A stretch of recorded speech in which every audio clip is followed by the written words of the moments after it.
This is the Altair Starwave 101. It's practically a 4-inch refractor. It's one of those refractors that is similar to the Lyra 101 also.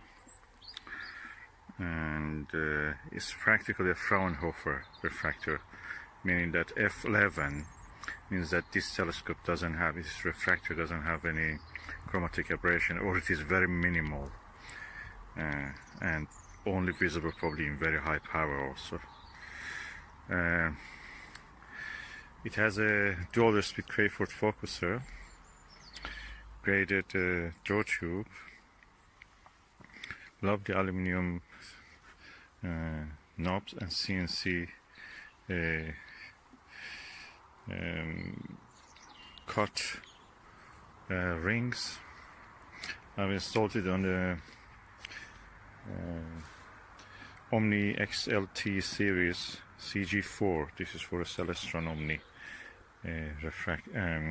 SCT camera, SCT camera, yeah, telescope camera. And it's really takes it. You can take this one. I'm sure that you can take even a heavier one. And I'm going to observe tonight, God willing, some of the low galaxies. The object, of course, the dust cap, the dew shield, is retractable. This is the objective lens.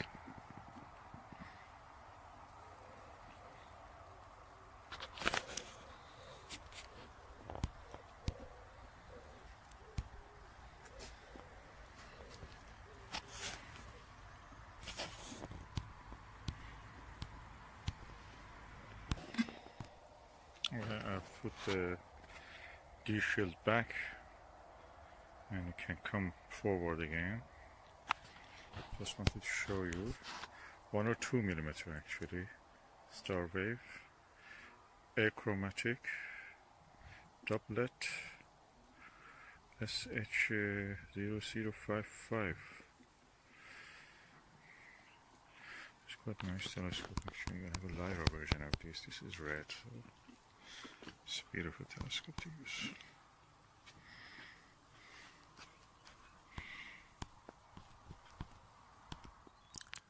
I'm observing the planet Jupiter with the Altair Starwave 101 F11 telescope.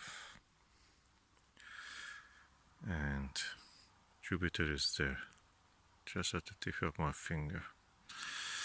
And I'm using also a extension column and CELESTRON XLT EQ3 tripod and APM 13mm eyepiece. Excellent views. I've seen many views of Jupiter. This is one of the best nights I've ever seen, less turbulent than ever. I looked with the APM Skywatcher Myriad 5mm, perfect, with the 30mm Vixen MLNV, I think, yeah, and that was again perfect view. And that's the excellent telescope lens. It's achromatic, but the view is like Apple because of the long focal length, f11 focal ratio. Excellent telescope.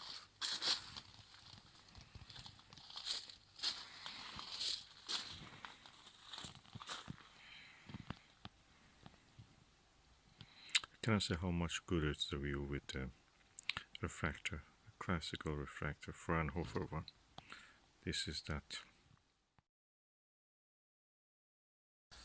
South equatorial belt, north equatorial belt of Jupiter, very clear, and yeah, some notches, some very dark spots, oval shaped. I'm not sure this is the reddest spot, great reddest spot, but I have to check if it is visible at this time. So beautiful, excellent view. I can see 5 bands on the Jupiter. That's something. And a lot of numerous other ones in the north, near the north and south poles. And amazing, the colors, so clear. The equatorial belt, north and south equatorial belts are really, really dark.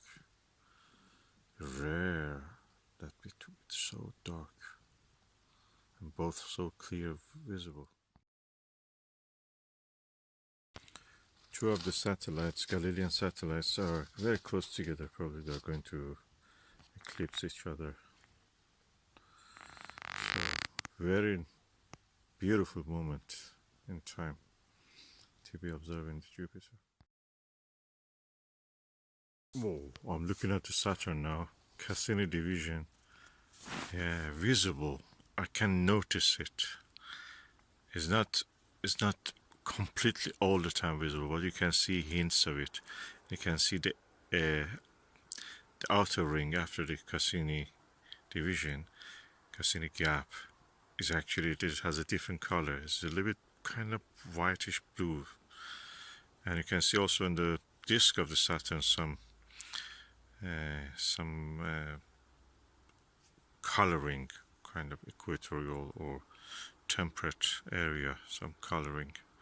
It's a little bit darker than the usual yellow color, yellow beige color of the disk of the Saturn.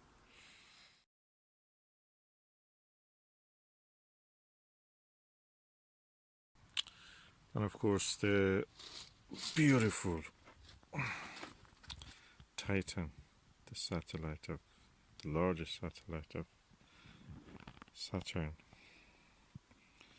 and the largest, one of the largest satellites in the whole solar system. She's actually bigger than the planet Mercury. We have seen it. It has karstic feature. that satellite has karstic feature. Things which resemble karst on the Earth, made of solid methane and nitrogen, liquid methane and nitrogen, solid nitrogen. Amazing. Or water, solid water. The rock is formed of that.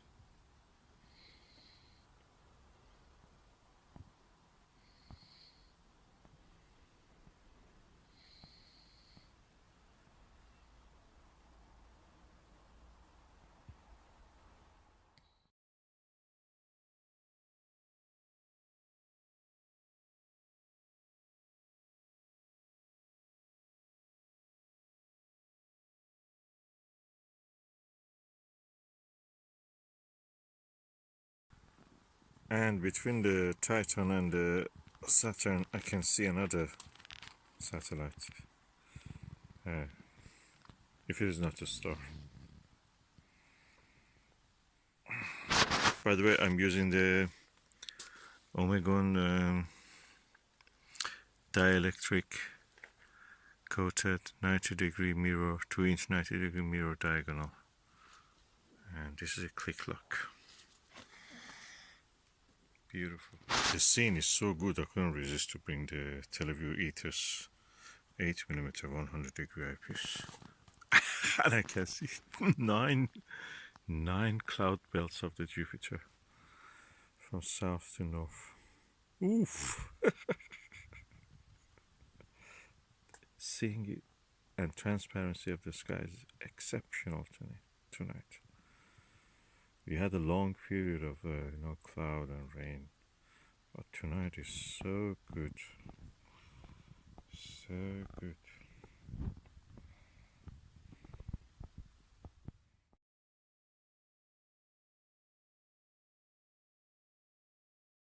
You can see so much clumps in the north and south equatorial belt, festoons.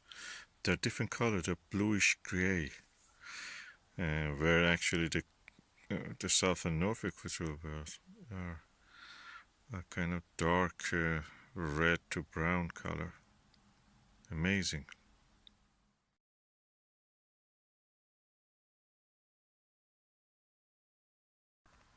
But the details visible in the north equatorial belt of Jupiter is amazing. Those festoons and the blue colors, blue-gray colors, are in that the north of that actually, adjacent to the north equatorial belt. Amazing.